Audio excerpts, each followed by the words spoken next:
नमस्कार, city post live के इस खास कार्यक्रम राजनीतिक हलचल में आपका स्वागत है। हर रोज मैं इस तरह का कार्यक्रम लेकर आता हूं जिसमें राजनीतिक गलियारे की हर छोटी बड़ी खबर होती है आपके लिए।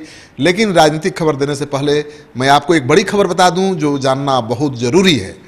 जी हां, पटना जंक्शन से 2 आतंकवादी पकड़े गए हैं। बांग्लादेशी हैं, बगैर पासपोर्ट वीजा के फर्जी मतदाता पत्र बनवाकर ये पटना तक पहुंचे थे और पटना के एक मेदनी रेस्ट हाउस में रहते थे। किसी ने गुप्त सूचना दी कि 2 संदिग्ध लोग पटना जंक्शन पर घूम रहे हैं।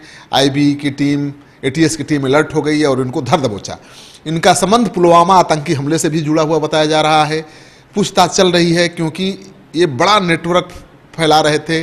पटना से, गया से, कोलकाता से, दिल्ली से, मुंबई से कई शहरों का फेरा लगा रहे थे और जो अल्पसंख्यक समाज के लोग हैं, मुस्लिम नौजवान हैं, उनको अपने आतंकवादी संगठन से जोड़ने की कोशिश कर रहे थे। तो इनकी गिरफ्तारी बहुत मायने रखती है क्योंकि प्रधानमंत्री मोदी की चुनावी रैली है गया में और ऐसे में 2 आतंकवादी पकड़े गए हैं तो मामला गंभीर हो जाता है। मोदी की चुनावी सभा में 2014 के लोकसभा चुनाव के दौरान भी पटना के गांधी मैदान में बहुत बड़ा विस्फोट हो गया था और कई लोग मारे गए थे, हताहत हुए थे। तो मोदी की चुनावी सभा के कुछ दिन पहले इनका पकड़ा जाना बहुत मायने रखता है। अब आते हैं राजनीतिक गलियारे की खबर पर। तो सबसे बड़ी खबर ये है राजनीतिक गलियारे की कि पप्पू यादव ने 2 जगहों से चुनाव लड़ने का जो ऐलान किया था उसमें परिवर्तन कर दिया है। पप्पू यादव अब पूर्णिया से चुनाव लड़ेंगे, मधेपुरा से चुनाव लड़ेंगे, पूर्णिया से चुनाव नहीं लड़ेंगे। पहले उन्होंने कहा था कि पूर्णिया मधेपुरा से चुनाव लड़ेंगे, लेकिन अब पप्पू यादव केवल मधेपुरा से चुनाव लड़ेंगे। तो शरद यादव की मुश्किल बढ़ गई है। दूसरी तरफ पप्पू यादव की वजह से उनकी पत्नी रंजिता रंजन भी आरजेडी के कार्यकर्ताओं नेताओं के निशाने पर आ गई हैं। अब आरजेडी के कार्यकर्ता नेता सुपौल से आरजेडी प्रत्याशी देने की मांग करने लगे हैं। वो समर्थन करने के मूड में है ही नहीं रंजिता रंजन का। रंजिता रंजन कांग्रेस की प्रत्याशी हैं, कांग्रेस महागठबंधन में है, लेकिन उनकी मुखालफत हो रही है पप्पू यादव की वजह से। दूसरी बड़ी राजनीतिक खबर ये है कि माधव आनंद का नाम आपने सुना होगा, रालोसपा के राष्ट्रीय प्रवक्ता हैं। उनके ऊपर आरोप लगा था कि 9 करोड़ में मोतिहारी का लोकसभा टिकट खरीद लिया है। लेकिन माधव आनंद पहली बार सिटी पोस्ट के जरिए अपनी बात कहने आए और उन्होंने कहा कि आरोप सरासर गलत है। उपेंद्र कुशवाहा जैसे नेता को कोई क्या खरीदेगा।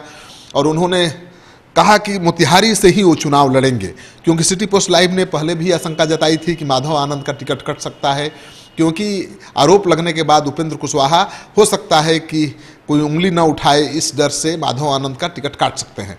लेकिन माधव आनंद का कहना है कि ऐसे आरोप तो नीतीश कुमार पर भी लगते रहते हैं, अभी भी लगा है। यानी सीतामढ़ी की जो सीट है 14 करोड़ में खरीदे जाने का आरोप उनके बीजेपी के एमएलसी ने लगा दिया है। तो इन आरोपों में दम नहीं है। तो माधव आनंद आश्वस्त हैं कि मोतिहारी की सीट से वो चुनाव लड़ेंगे। उनकी तैयारी पिछले 2 महीने से चल रही है। और बड़ी राजनीतिक खबर एक और है कि एनसीपी ने बिहार की 40 सीटों पर चुनाव लड़ने का ऐलान कर दिया है। एनसीपी के प्रदेश अध्यक्ष ने आरोप लगाया है कि महागठबंधन के नेता और जो कार्यकर्ता हैं वो क्या करना चाहते हैं पता ही नहीं चल पा रहा है। उनका आरोप है कि महागठबंधन के जो बड़े नेता हैं बीजेपी से साठगांठ करके जनता को गुमराह कर रहे हैं। केवल वो ऊपर से दिखा रहे हैं मोदी विरोध, लेकिन मोदी से मिले हुए हैं। तो एनसीपी महागठबंधन का हिस्सा हुआ करती थी, लेकिन अब इस बार वो बाहर है और बाहर है तो गंभीर आरोप लगा दिया है। एनसीपी 40 सीट पर दमदार प्रत्याशी की खोज में है जो पैसे वाला हो, लोकप्रिय हो और जो महागठबंधन का खेल बिगाड़ सकता हो। उसी तरह से आपने देखा कि अब कन्हैया कुमार जो बेगूसराय से चुनाव लड़ रहे हैं, महागठबंधन से सीट उनको नहीं मिली है, तो उनके साथ भी आरजेडी की कृष्णा यादव अपना एक नया प्लान बना रही हैं। हालांकि कन्हैया कुमार ने अभी तक महागठबंधन के खिलाफ कुछ भी नहीं बोला है और अभी भी वो यही दोहरा रहे हैं कि महागठबंधन को जिताना और बीजेपी को हराना उनका मकसद है। तो राजनीतिक गलियारे से ये तमाम खबरें आ रही हैं और खबर ये भी है कि आज कई प्रत्याशियों ने अपना पर्चा दाखिल किया है क्योंकि आज पहले चरण के चुनाव का आखिरी दिन था नामांकन का। तो आज कई प्रत्याशियों ने नामांकन पर्चा दाखिल किया है। चिराग पासवान ने किया है, जीतन राम मांझी ने किया है, जयप्रकाश यादव ने किया है। यानी जो भी प्रत्याशी चुनाव मैदान में हैं उन्होंने आज अपना नामांकन पर्चा दाखिल कर दिया है। लेकिन सबसे बड़ी खबर हम सबसे बाद में आपको बता रहे हैं कि बीजेपी के फायर ब्रांड नेता हैं गिरिराज सिंह, जिनकी सीट छिन गई है नवादा की और बेगूसराय से उनको प्रत्याशी घोषित कर दिया गया है। वो चुनाव लड़ने को तैयार ही नहीं है। सिटी पोस्ट से खास बातचीत में उन्होंने कहा है, अपने नाराजगी का राज खोला है और कहा है कि जिस तरह से भूपेंद्र यादव जो बिहार बीजेपी के प्रभारी हैं और नित्यानंद राय जो बिहार बीजेपी के प्रदेश अध्यक्ष हैं, उन्होंने साजिश करके नवादा की सीट एलजेपी के खाते में दे दी है। उनका सीधा आरोप है कि दोनों नेताओं ने उनको विश्वास में नहीं लिया, भरोसे में नहीं लिया और साजिश करके उनकी सीट सहयोगी दल के खाते में दे दिया। तो गिरिराज सिंह ने मांग की है कि जब तक ये दोनों नेता हमारे सवाल का जवाब नहीं देंगे, जब तक माफ़ी नहीं मांगेंगे, तब तक वो चुनाव लड़ने को तैयार नहीं हैं।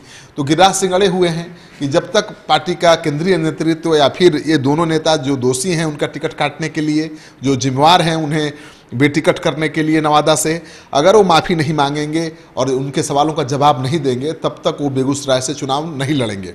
वैसे गिरिराज सिंह चुनाव लड़ेंगे, ये मानकर चलिए, उनकी नाराज़गी भी दूर कर दी जाएगी क्योंकि पार्टी ने उनको बेगूसराय से उम्मीदवार घोषित कर दिया है। तो नाराज गिरिराज को मनाने की कोशिश जारी है, लेकिन गिरिराज जी अभी तक माने नहीं हैं और वो जिद्दी स्वभाव के नेता भी हैं। उनका कहना है कि मान सम्मान के लिए राजनीति करते हैं।